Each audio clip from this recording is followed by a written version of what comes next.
Nice to meet you all, and welcome to the seminar in SSK Global Marxism Online Talks. I am Guhyeon, a researcher of the SSK Research Cluster at GNU.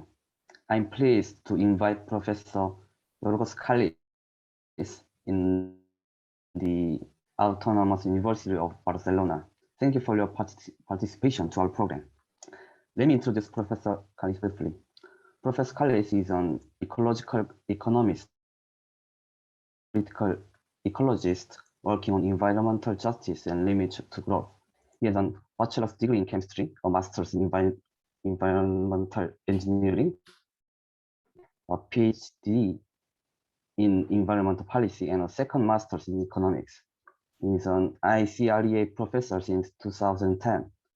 As in his degrees across a variety of disciplines, he has worked on very diverse topics, from water policy in Europe and California, participatory science and evolution in societies, to climate change, limits to growth, and conflict over resource use.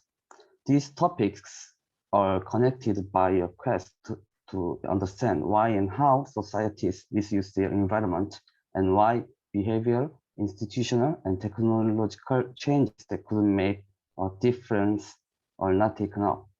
His most well-known recent publications are about degrowth, the hypothesis that societies can live better with less. His degrees research combines institutional, ecological, economic, and historical analysis to explain how the idea of economic growth came to be hegemonic, why it is limited, and what alternatives there are to growth-based development. Among his recent books, there are The Case for Degrowth, published by Polity in 2020, and Limit, Why Malthus Was Wrong and Why Environmentalists Should Care, published by Stanford University Press in 2019. Today, Professor Kallis will give a presentation on the topic, Rethinking Limit. Professor Kallis, you have 1 hour for presentation, followed by 30 minutes for floor discussion. So please let us hear your talk. Thank you very much. Thank you for the invitation to present to your audience. Let me share my presentation.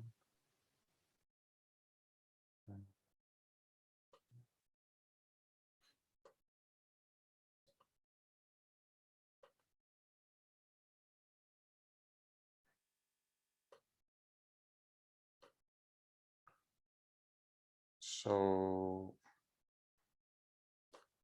yeah. Today I want to focus on some ideas born from my recent research, and they move along 3 tiers. The keywords for each of these tiers is limits, degrowth, and environmental justice. So the first idea is that ideologies of limits and limitless growth are intertwined, perpetuating injustice in the name of progress. The second idea that I want to share is that overdeveloped economies need to degrow if we are serious about achieving global environmental justice. And the third idea that I'm going to explain is that environmental and climate injustices are not just externalities or accidents, but they are systemic features of capitalist economies and of their quest for growth without limits. What do I mean by these terms? Some very basic definitions. By environmental justice, I mean a fair and equitable share of environmental goods and damages. Crucially, in the context that we live now of an emerging climate breakdown, we are talking about a fair share of the costs of climate change, and that is climate justice. Of the costs, not only of climate mitigation, but also of climate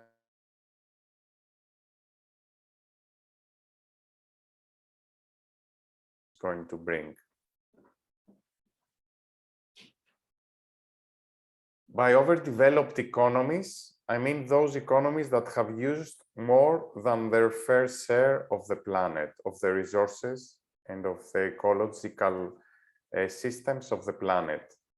In relation, by degrowth, I refer to a socially sustainable reduction of production and consumption in these overdeveloped economies of the goods that they produce, and they are now currently overusing the resources of the planet and damaging the environment.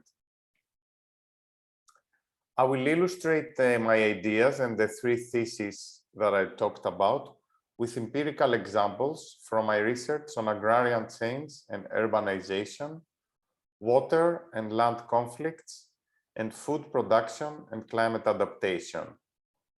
I will also provide some macro data from my work on ecological economics. And I will conclude drawing links between my three arguments. So the three arguments, to remind you, are about limits, degrowth, and environmental justice. So let me start with the first idea, which is that limits and unlimited growth are two sides of the same coin of capitalist economies. To make you feel what I'm going to be talking about, let me start with fieldwork experience with my research in the field, which for me was formative. The story I'm going to tell is about Mata de Pera, which is a very small town, a few kilometers north of my university campus outside Barcelona. Barcelona is in the northeast of Spain.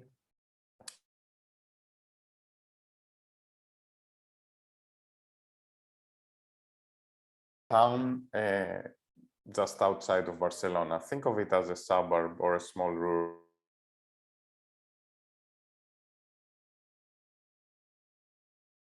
Barcelona, and you, for some reason, you wanted to visit Mata de Pera, you would not be mistaken to think that this is a small town, rural town, like any other else in Spain. Yet this is the town with the highest income in the whole of the country. If you walk off the square of the town, you will find yourself in the equivalent of what in California is the Beverly Hills, or I don't know what is it in South Korea, but it's one of the richest area where the footballers, the actors and the actresses live. You would find villas with high walls, angry dogs, swimming pools, and ceaseless sprinklers watering the lawn in the summer.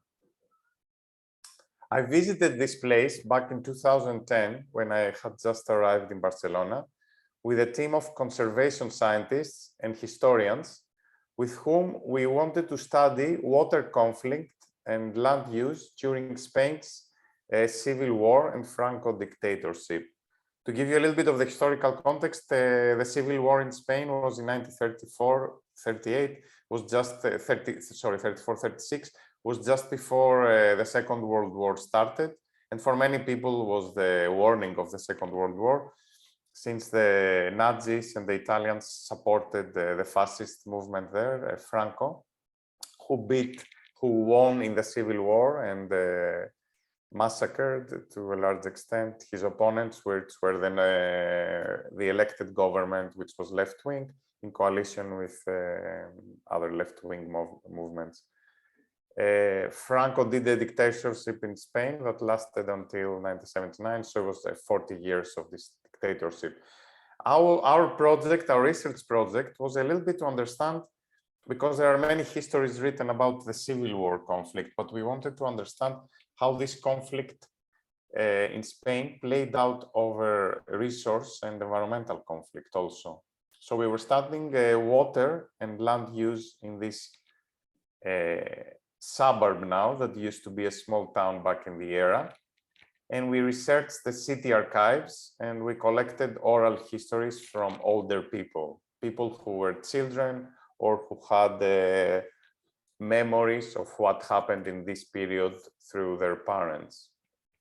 We also documented with GIS, Geographic Information System, and satellite images, a conversion that has taken place in this area from an agrarian landscape into a leafy green suburb. You can see that a little bit in these figures. You can see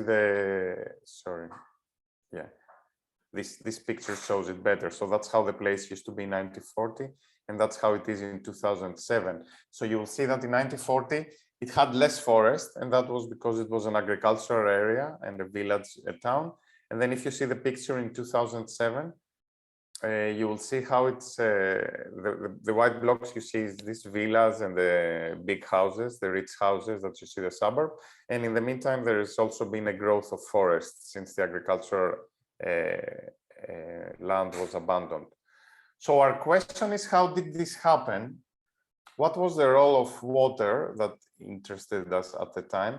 And especially, what was the role of the conflict of the Civil War? That someone would think that this has nothing to do with what happened after, that after what happened is a normal process that has taken place in many different areas. And it's just a pure natural process of a suburb growing in a beautiful area and attracting the rich people. So what we showed with our research was that this process was far from natural and spontaneous, and it actually evolved a lot of violence, and it was part of the process of how capitalism arrived in these places, and it arrived through the forces of the Civil War and the dictatorship that followed. In doing this project that I'm going to explain now, I started understanding the question of scarcity and limits, environmental limits, in that case, limits of water, in a very different way than I did before. And that's what I want to share here, so that I guide you through how my thinking about limits has evolved. So what we found with our research here, which was published as a paper in the journal Ecological Economics, is that landed elites, the people who owned the majority of this land back in the 1930s, privatized water after the Civil War, and by controlling water and the flows of water, they finally managed to kick the peasants who used these common lands out of their lands and to parcel fields for real estate, initially for rich tourists from Barcelona and eventually for suburbs. Our story shows how Franco's, the dictator's guns in the Civil War, killed, and I'm speaking metaphorically, but also literally here, killed Republican and peasant alternatives that they wanted to create in this same area a rural economy, an agricultural economy. And this way, by the violence of guns and the dictatorship, they made possible an urbanization of the countryside that today, to everyone, seems natural and almost inevitable. No one would think that this place could be anything different. From this is a photo from the period, from the Civil War, and this is arrested Republicans that they were executed. Here is one of the elder people who has recollections of the period, Magdalena, who remembers how her family was forced out by the owners of the land to make space for vacation homes. Mingo here, another peasant at the time from a peasant family who were growing vine for grapes and for wine. He recalls how the mayor just told his father that his contract for growing vines was over and it was useless and didn't count anything, and he was just evicted from the land to make space for suburban houses. Houses are houses, he was told, you have to go. So now to these people, it seemed natural, but it was like only with the guns and the violence of the Civil War that this was made possible. What struck me during my research there was how this violence and injustice, historical injustice, were erased from public memory by a hegemonic story of progress. Progress, interestingly, defined as a victory in a war against limits and against scarcity. Progress, in this case, as succeeding to bring more and more water in this town, and this way being able to support more and more houses. Here I have a quote from a local historian who wrote about the history of the place and of water resources in the place. And what I found in the archives, also reproduced in these histories, was how elites told a story of water being naturally limited and scarce, legitimating in this way their projects of expansion as doing something for the common good, presenting themselves as saviors in a battle against the common enemy of scarcity.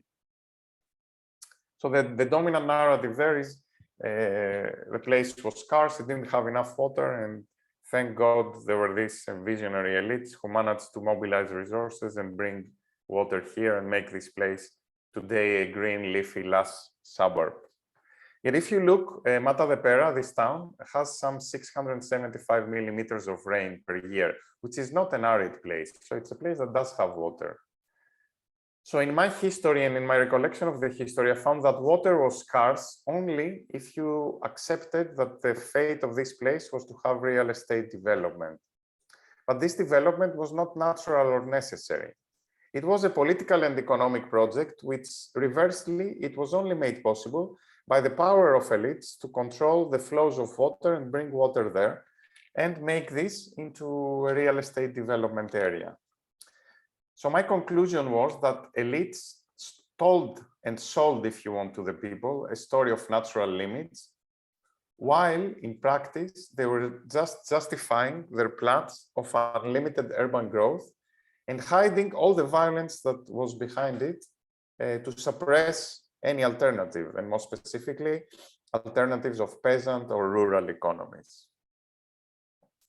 The bigger story that I draw out of that is part of my book called Limits, Why Malthus Was Wrong and Why Environment, sorry, have to sneeze, Why Environmentalists Should Care.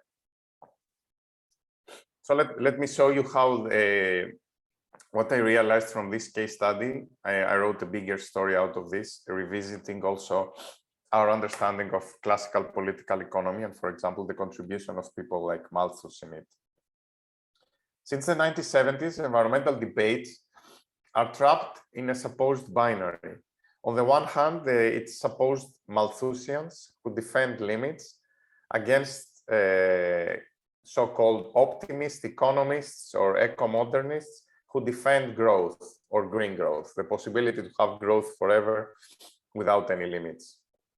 In my book Limits, published by Stanford University Press, I argue instead that limits to growth and unlimited growth are two sides of the same coin. Like Matadepera, the town I talked to you about, a specter of limits, the threat of limits, constantly justifies capitalism's otherwise senseless and unjust pursuit of unlimited growth. Consider the myth of scarcity that those of you who have studied economics, mainstream neoclassical economics, not Marxist economics, you would have started your textbooks with. It's the central foundation of mainstream economics, this idea of scarcity. Our wants, what we want and desire, economists tell us, is theoretically limitless, doesn't have any limit. We want the whole world, the whole universe. We want an infinite amount of things, potentially. Therefore, by definition, the world is limited and scarce. By definition, it's scarce because we want everything and more than everything. Don't worry, the economists tell us, we can always allocate resources efficiently through markets, grow this way the economy, and satisfy more and more of our unlimited wants. This doesn't mean that growth will ever let us satisfy everything, because what we want is infinite, but at least this infinite compound growth can give us more and more of this infinity that we want. This is the foundation of scarcity, and scarcity in economics, one has to understand, is not physical scarcity. It's not that the place doesn't have water. It's that the place by definition will never have enough water, because we want to do more and more and more and more and more in this place. So you need always, you have less than what you need because you need infinity. Turning the history of economic thought upside down, I saw in my book how a first defense of unlimited growth in the name of limits can be found in Malthus's infamous essay on population. The essay, you might know, was written in 1798 It was written in the midst of the French Revolution. Malthus was a priest who was being trained into philosophy, and he was due to become the first professional economist in the world to take a chair in the school of the first school of political economy, which was in Great Britain.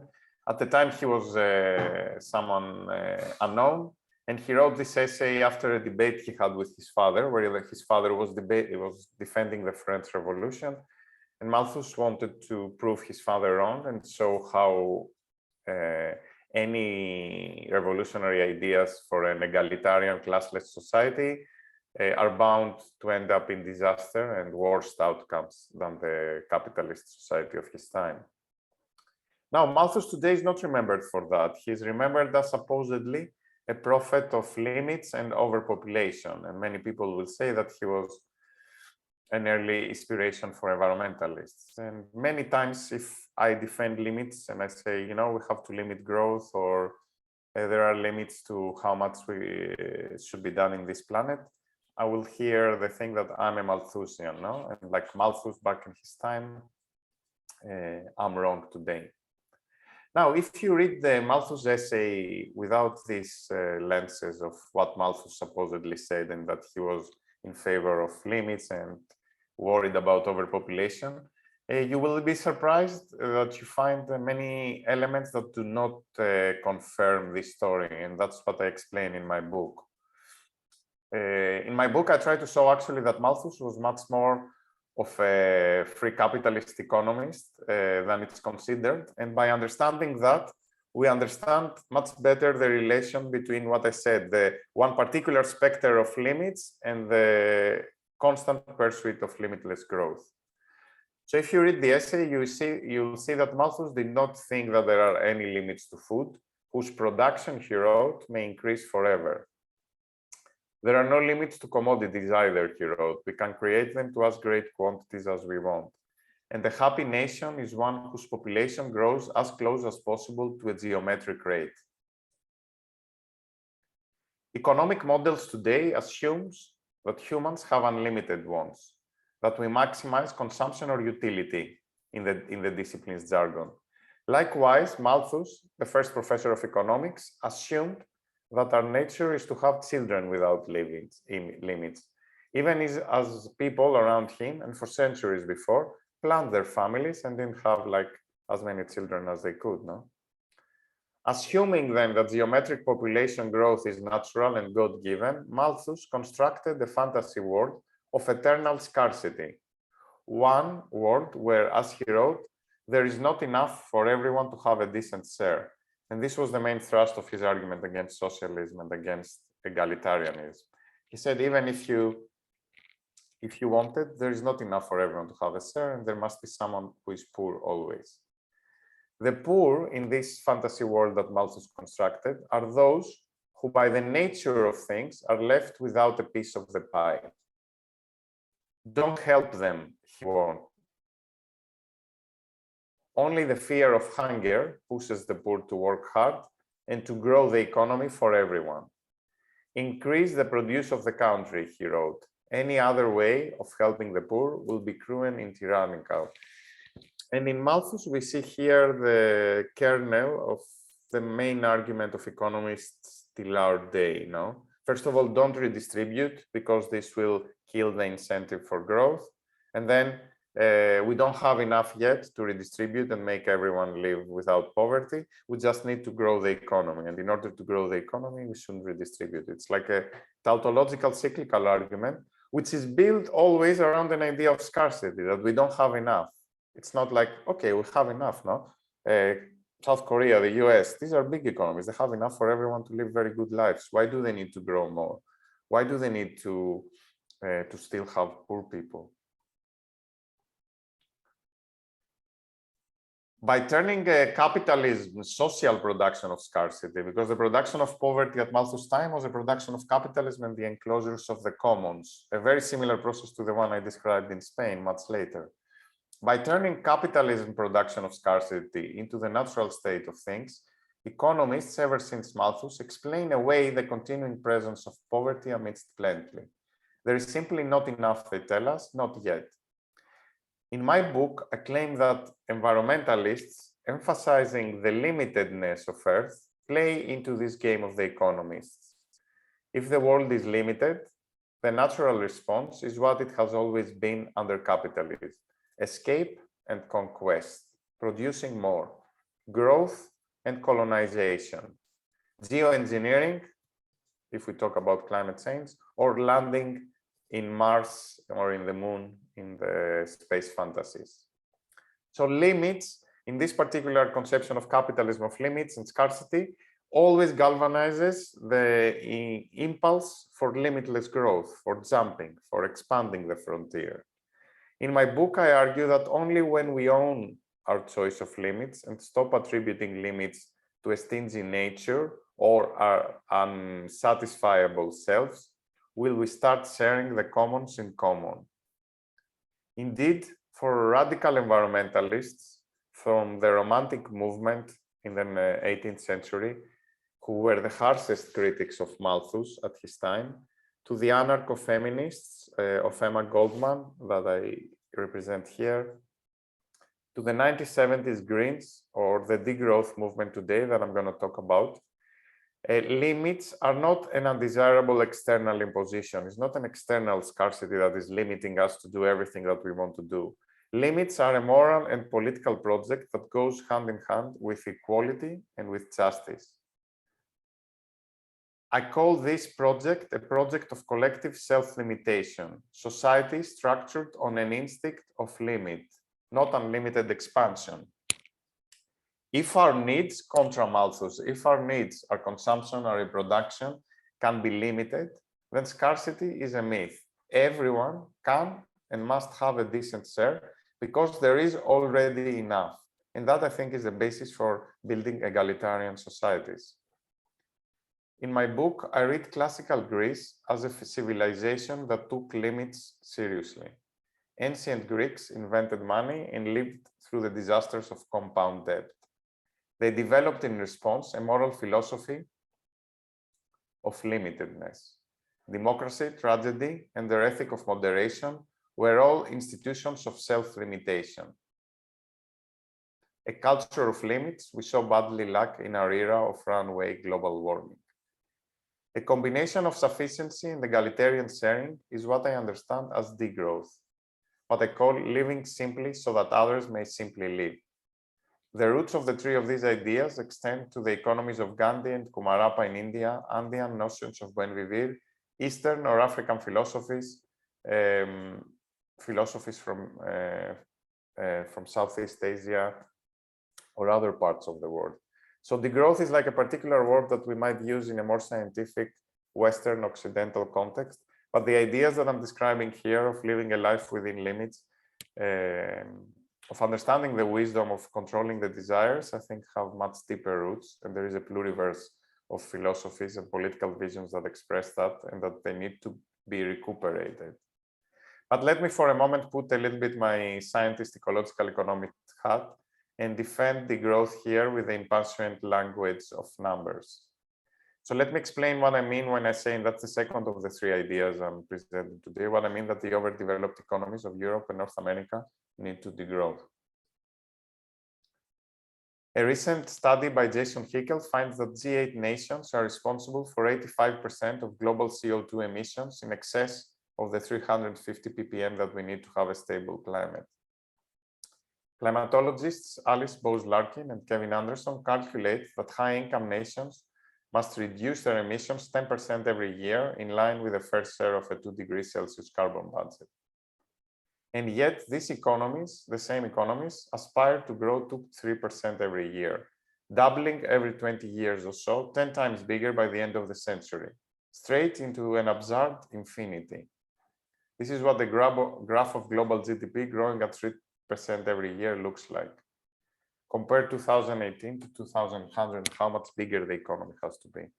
Compound growth is the madness of economic reason, Marxist political economist David Harvey wrote, and I couldn't agree more. Some people claim we can have green growth, so somehow we can turn this infinity into green and having ever reducing impact on the environment. I mean, you don't have to be a scientist to understand that this is a ridiculous idea, no? That you can have this infinite compound growth of the economy and somehow this can have less and less impact on the environment. But economists ever since Malthus are paid to prove the impossible, to make us to make us quiet now. And there's a lot of economic thinking going in this idea of green growth. So increasing GDP while reducing resources emissions. Is this possible? In a review of recent research and resource models, we find that in all scenarios, global resource use increases alongside GDP until 2050, as has been the case until now. So the economy is like very much not green. It's like resource intensive. And that makes sense because the economy is like a conversion of resources into goods and services. And this is how it's supposed to be. And like an infinite growth of the economy or a 10 times bigger economy means 10 times more use of resources and environmental damage. Now, the models of the IPCC about climate change, they try to square a continuous economic growth with the goal of staying within 1.5 degrees. But they achieve that only by assuming unproven and untested technologies of so-called now negative emissions, bioenergy with carbon capture that will take carbon out of the atmosphere. These are the brown and yellow parts that you see in these graphs. So basically, they assume that we're going to overshoot climate limits, but at some point, we're going to find some miraculous technologies that we're going to take carbon outside of the atmosphere. And that's to say that, okay, because the economy is going to grow, we can't do anything else about that, no? Tellingly, the only IPCC model that doesn't rest on such crazy technologies is the model P1, and this involves dramatic degrowth in energy use, 5% every year. Now, some eco-modernists celebrate a supposed dematerialization of high-income countries, pointing to reductions in domestic resource use, which are the red lines in these graphs, alongside continuous GDP growth, the blue lines. Yet this data is an artifact of globalization and the fact that more and more of industrial production has been outsourced to lower income nations, predominantly China, but also other countries. If you look at material footprints, which are the green lines, which is the total resources used to produce the goods a country consumes, so the material used for an iPhone to count as material use of the US where the iPhone is consumed, not as material use of China just because it happens to be produced there. So if you look at the material footprint, you will see that more or less it grows hand in hand with GDP. So again, there is more data to support the idea that there is no dematerialization of the economy. Gladly, it is true that 21 countries, including the UK and the US and France, have reduced their carbon footprints, including consumption imported in goods, between 2000 and 2014, even though their economies grew. But if you see closely at this data, you'll see that the reductions were close to 1 to 2% per year. This was nowhere near what is deemed necessary, which is 6 to 10% per year, year after year. And mind you, if you see all these economies show also very low GDP growth in this period. Could you bring me some water? Closer to their GDP growth was close to 1% average each year, what has been called the period of secular stagnation. If growth in these economies was closer to the desired 3%, then there wouldn't be any reduction in emissions even in these countries that have done relatively well in terms of reducing emissions.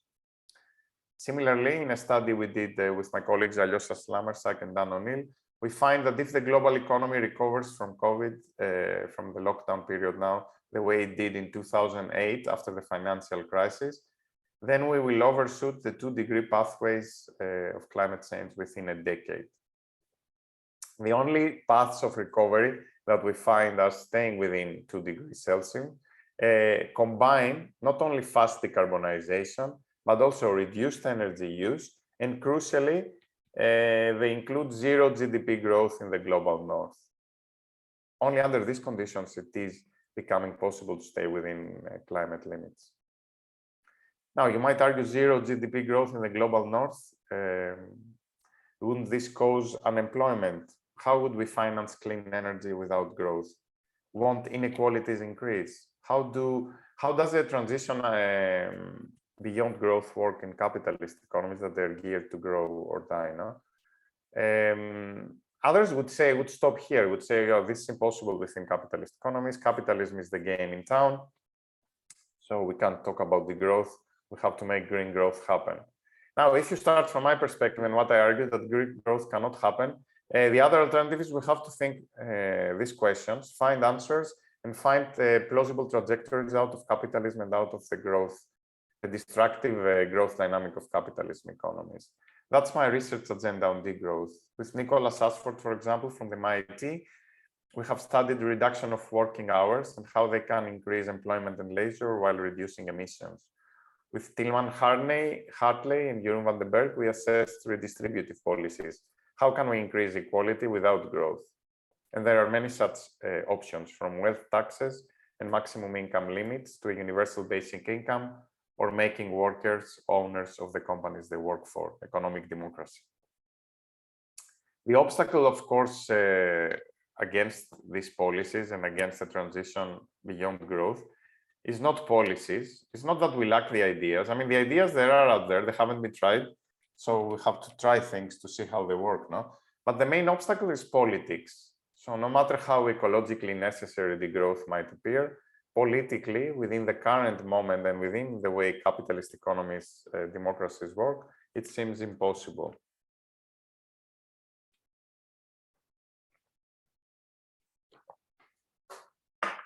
In our recent book, The Case for Degrowth, we defend a political strategy that articulates protest, reform, and prefiguration. We propose a strategy of building new common senses, a concept we take from Marxist scholar Antonio Gramsci, through cultural changes embodied and practiced in the making and defense of commons, articulated and generalized through political movements that promote such commons. With Viviana Sara, we have studied how such transformative processes have taken place in our city, in Barcelona, here in Spain. The city had and has a vibrant economy of commons, where new senses of justice and sufficiency are practiced and diffused. The social movements of the city came together in the occupied squares in 2011, and they organized into a political party, Barcelona en Comú, which has been governing the city since 2015 with a remarkable agenda of social and environmental justice. So here, with this small case study of a city, we see this dynamic, this political dynamic in which we find hope, which is alternative economies and commons rooted in the territory. People creating new common senses by participating in these commons, and these people coming together and forming political forces that then manage to take power at the state level and generalize these commons. So let me now finish with my third point, and then I'll show you how these 3 points relate. So what I want to talk about now is that environmental injustices are systemic features of capitalism. So again, I will start with an image from field work, from work I've done as an environmental political scientist. This is from the Seyhan River Plain, which is in the southern coast of Turkey, which, as you see, is a pastoral landscape, very beautiful. But that's for most of the year. If you walk there in late spring, you will see people as far as your eyes can see, cramped in makeshift tents next to streams, waiting in long lines to use restrooms. They work 10 hours a day for $1 an hour till the dead heat of the summer. These are seasonal migrants of Kurdish ethnicity origin that they come there to the west of Turkey from the eastern depths of the country just to harvest watermelons in the growing season, and they make barely enough money to then go back to their families in the east and pass the winter. My then student, Ethem Kanturhan, who is Turkish, he traveled to Seyhan and he talked to workers under the suspicious eye of the local police. We were studying their programs of the UNDP and the Turkish government to help ostensibly seasonal workers adapt to climate change. So these were programs of adaptation. Why they needed to adapt? Because extreme heat events cause more and more heat strokes among workers every year, and the diseases, epidemics, thrive in these makeshift settlements of seasonal workers. What was adaptation looked like? It included a cemented settlement for pre-made tents, new bathrooms, and a charity clinic where doctors checked workers daily for disease or heat stroke. And workers had to register with their IDs so that health authorities could keep track of them. In our paper, published at the journal Global Environmental Change, we argue that this is not adaptation, but maladaptation, bad adaptation. Adaptation that actually increases the vulnerability of vulnerable people. The Turkish government, we argue, is acting biopolitically, to use a term from Michel Foucault. Its logic is one of controlling the circulation of people and commodities, not reducing their vulnerability. Helping temporary workers adapt would be actually easy. They could give them access to health and benefits. They could just give them access to hospitals available to normal workers. They wouldn't need a charity clinic, but they don't have social security because they're seasonal workers. And that's why they don't have access to the health system that normal citizens have. The government could act and remove intermediaries and let workers unionize to get decent pay, not $1 per day. It could allow workers also, if they want to settle with their families, there if they wanted, but they are not allowed to settle. They are just there to temporarily camp and then go back to their villages. None of this happens that could really reduce the vulnerability of these people to climate extremes, because the goal is not to help these people, but to keep a cheap, docile, and mobile labor for capital, healthy just enough to survive the heat and to work in the fields, coming for the growing season and swiftly leaving after without settling, uninsured, paid below the minimum without complaint, and carefully monitored by the doctors too, in case there are any agitators. You need to know the context of Turkey, where there is the perennial conflict between Kurdish autonomies that they want autonomy. So there is also this political dimension there. But this is where politics and racism, if you want to call it, politics meet capitalism, because capitalism needs these labor forces that they are cheap as it gets to maintain Turkish watermelons competitive in a global economy where it's pushing for the lowest price possible. So the historical discrimination of ethnic Kurds meets here the logic of capital. Treating seasonal workers exceptionally maintains the prices of Turkish watermelons low enough to be competitive.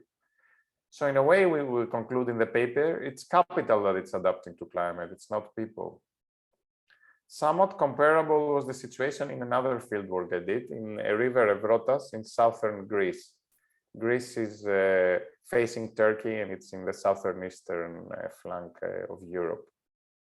We were there 6 years ago with Panagiotta Kotsila studying why malaria, eradicated in Greece in the 1970s, started making a comeback in the late 2010s, in the early 2010s. Austerity cuts during the financial crisis in mosquito control and the hotter climate due to climate change caused an explosion of new cases. The government, however, blamed the epidemic on seasonal workers from Pakistan who are there to pick oranges. Our in situ political ecology, and this is like indicative of the racist discourse predominant in this case, no? Illegal immigrants, they are the ones who are bringing the malaria. Our in situ political ecology revealed instead how underpaid seasonal workers who could not afford the exorbitant rents locals charged for a loom lived cramped with family in the marshes where malaria mosquitoes thrive. Lack of access to hospitals because they are illegal and fear of deportation stopped workers from reporting their symptoms. Seasonal workers remained invisible until malaria threatened Greece's tourism with bad publicity. So then the state decided to act by targeting migrants, like in Turkey, biopolitically, othering them and framing the disease as an imported anomaly that should not worry tourists. It is them, the illegal immigrants, that have this malaria. The rest of us are fine, you should be fine. While using, like in Turkey again, the pretext of the health crisis to control the movements of workers even more tightly, making sure they pick oranges and then they go. This racialized othering that we observed in Greece, like in Turkey, was not only a matter of nationalist, fascist, or xenophobic mindsets, but it was functional to capital accumulation and growth. Racism keeps the labor of an exploited other cheap. In my 2008 book, Degrowth, I politicized an otherwise apolitical debate around limits to growth. I showed how from its onset at the factories of Manchester and the plantations of the Americas, economic growth is predicated on the violent exploitation of cheap others, humans and non-humans. Racial, ethnic, and gender hierarchies secure an unpaid or underpaid labor force from which surplus is extracted. Surplus invested to make more surplus, capital accumulation, economic growth. The role of undervalued care labor, mostly done by women, is crucial in this story. I follow here in my work and in my book Silvia Federici, who showed how separating women from the control of their bodies was as crucial for capital's original accumulation as was the separation of laborers from their commons. And it's interesting to see here that Federici is writing about the same period that Malthus was writing. So Malthus was blaming the poor for being too many and having too many children, and he was saying they should be left on their powers. Federici actually shows how this overpopulation, to use quotation marks, was an active project of capitalism that needed as cheap labor as possible in order to, in its takeoff period, to operate the factories as cheap as possible. And that she documents a series of institutional and violent changes that took place to take away the capacity of women to control birth and to basically effectively have birth control. Because the goal of the system and of the state and of the capitalist system at the time was to have as many people as possible in order to drive the cost of labor down. So this is a very good corrective to Malthus' story, that it is capitalism that needed and enacted this limitless growth that supposedly was the one to which it was reacting, the limitless growth of bodies in this case.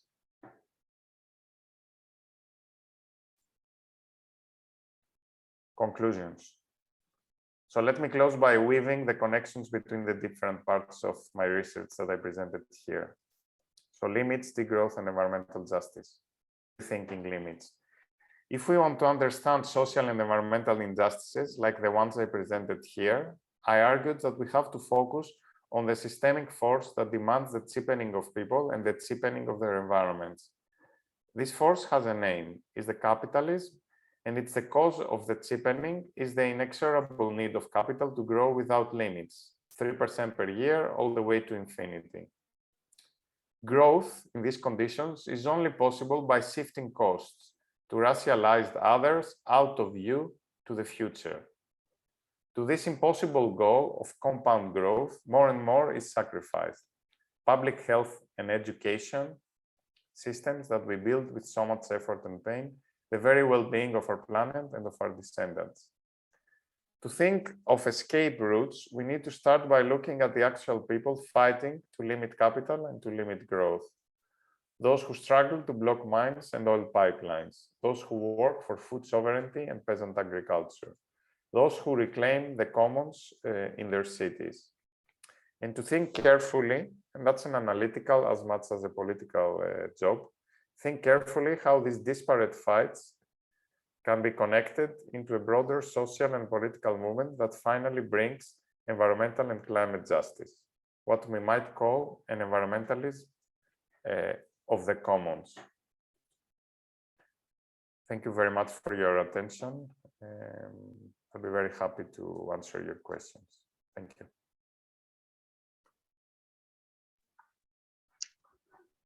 Thank you for your presentation, Professor Kallis. Now, anyone who has any questions or discussion on this presentation, please raise your hand or let me know by chat.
Let me first ask you a simple question.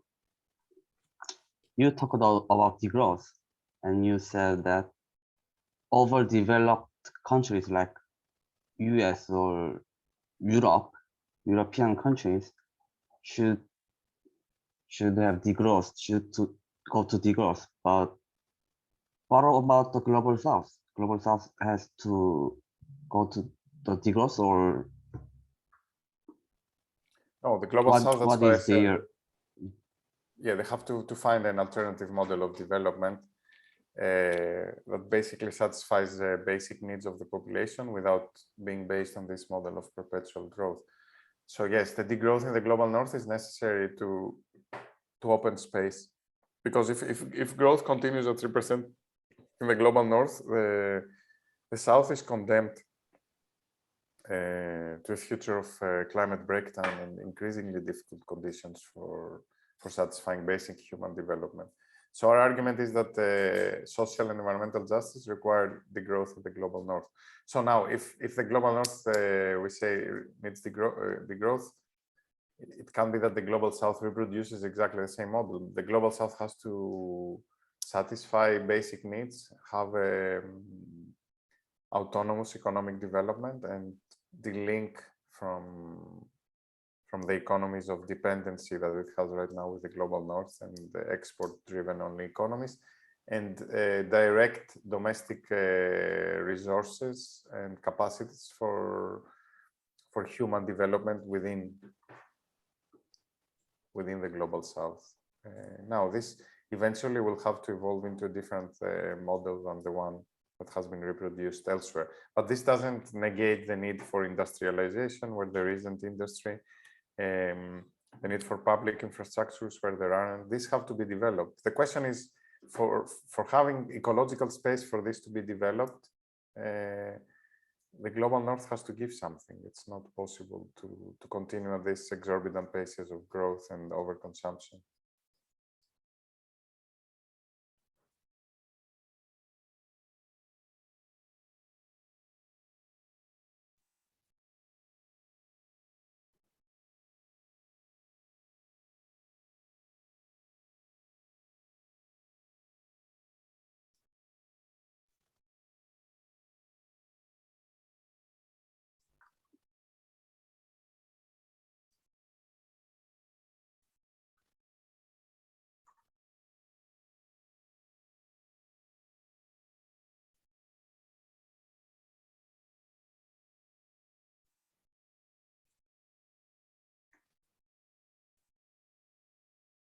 네, 정동진 선생님.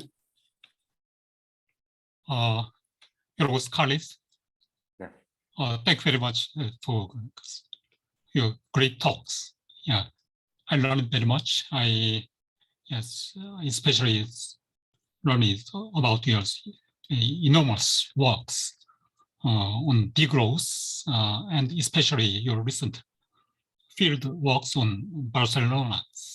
Yeah, it's very interesting. And yeah, Mike, yeah, I have two short questions for you.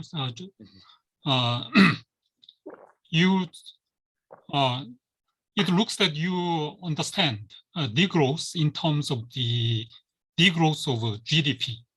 So, what do you think of the concept of GDP itself?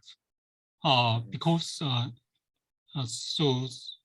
GDP, the concept of GDP is itself is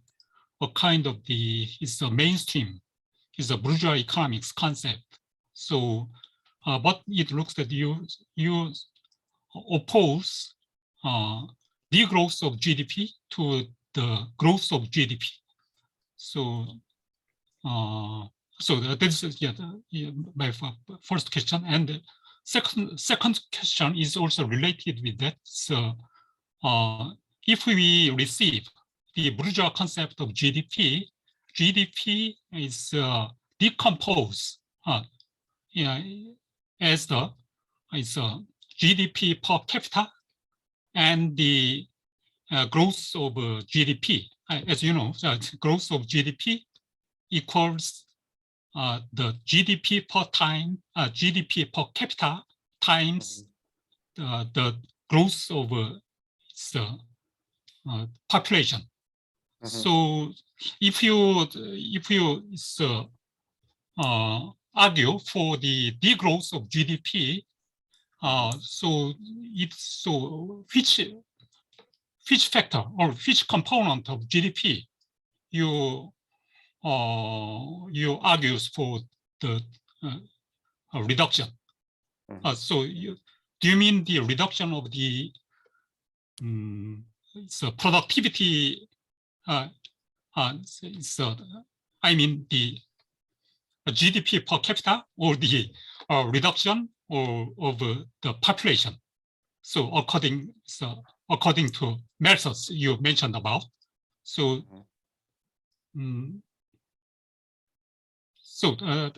that's my second question.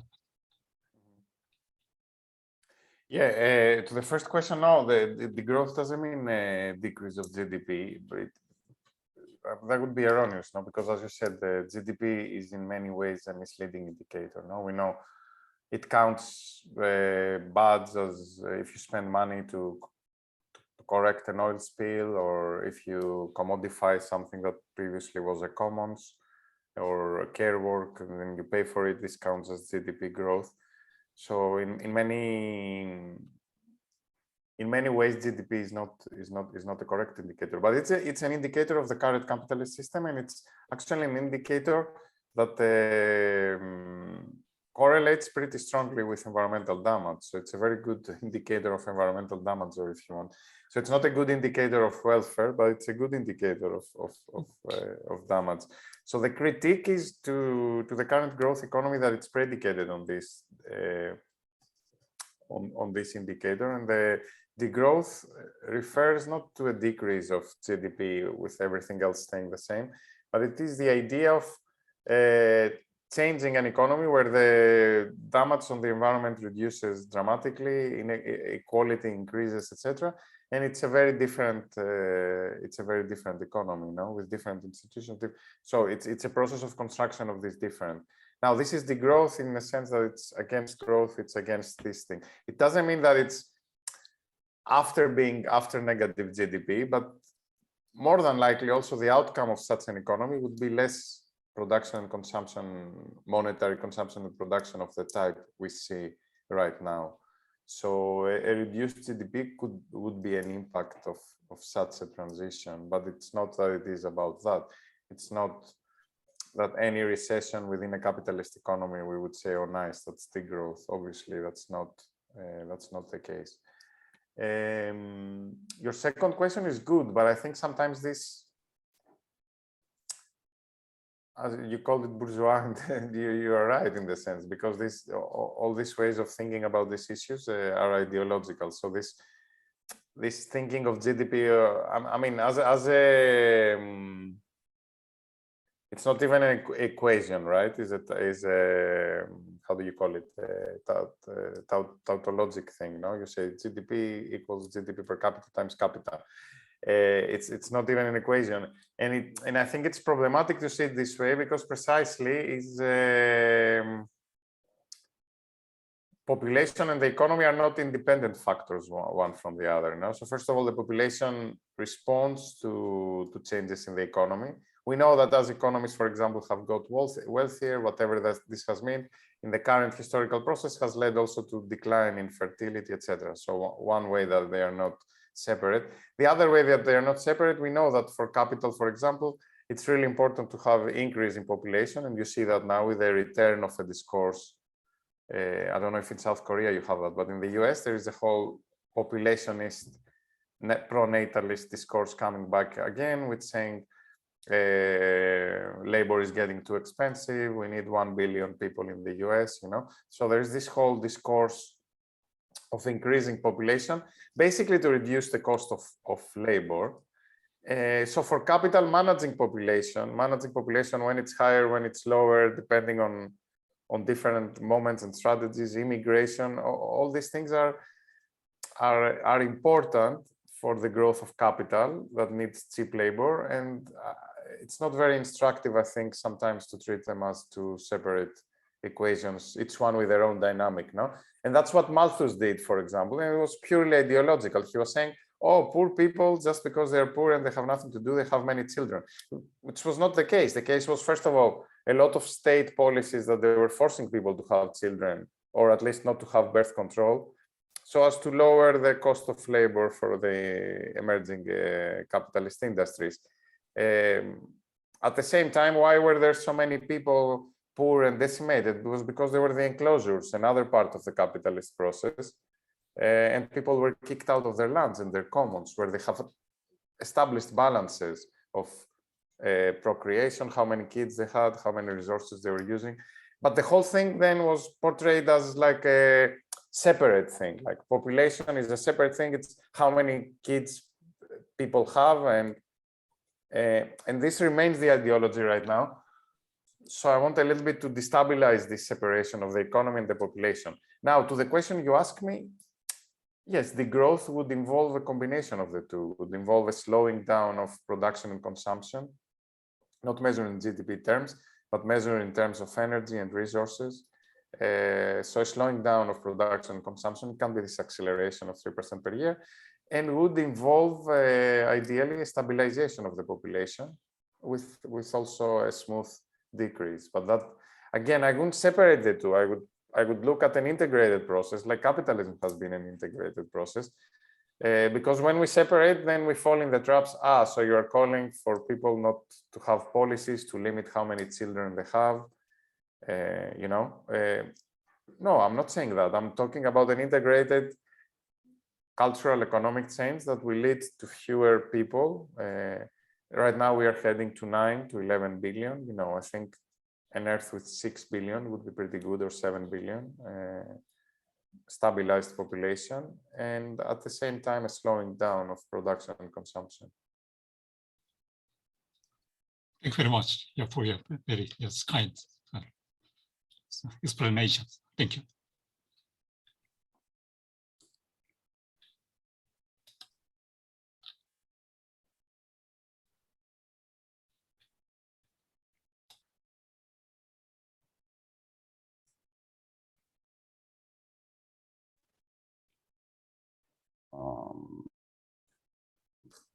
There is one question from Gustav Sess by chat.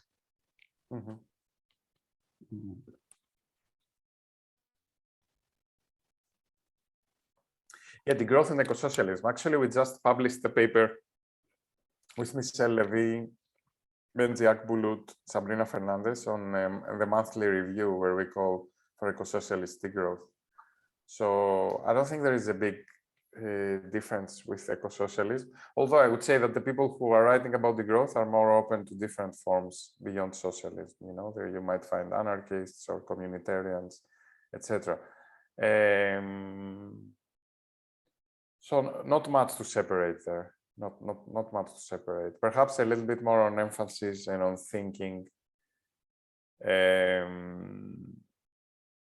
within the growth circles, of thinking also of how would you manage this transition when there is no growth in the transition of politics. But I think it's very complementary schools of thought, and we are trying to make that seem so by writing together also now.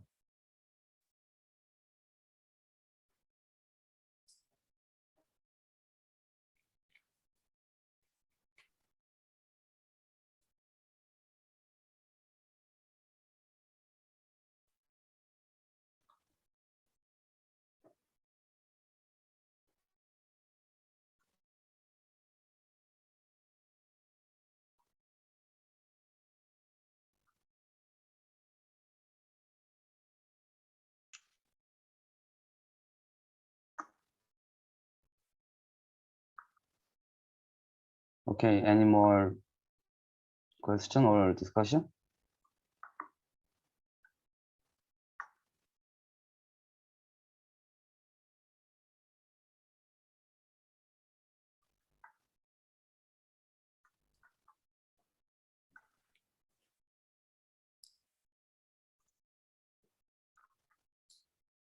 No? Okay, then.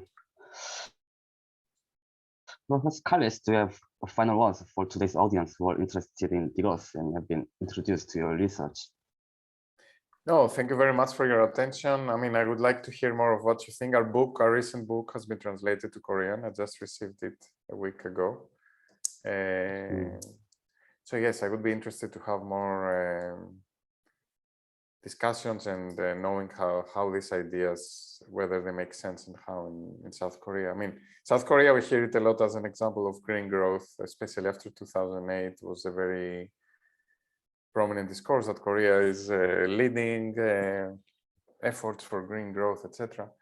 So I would like to hear also how these critiques play out, whether they make sense for what social justice and environmental movements are saying in Korea.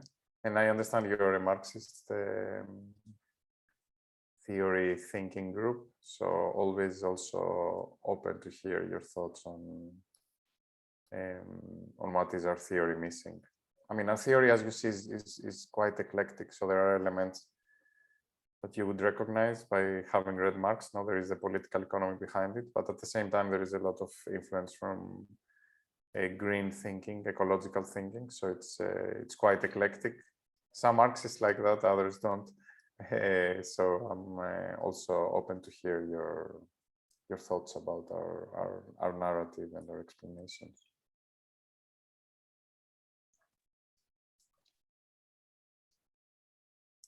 Thank you for your presentation and discussion, Professor Kallis, and thank you all. The next talk will be made on tomorrow at the same time. Professor Adam Hanye at University of Exeter will give a presentation on the topic of Middle East capitalism and East Asian development. I hope to see you then. Thank you. Thank you very much. Bye-bye. Thank you.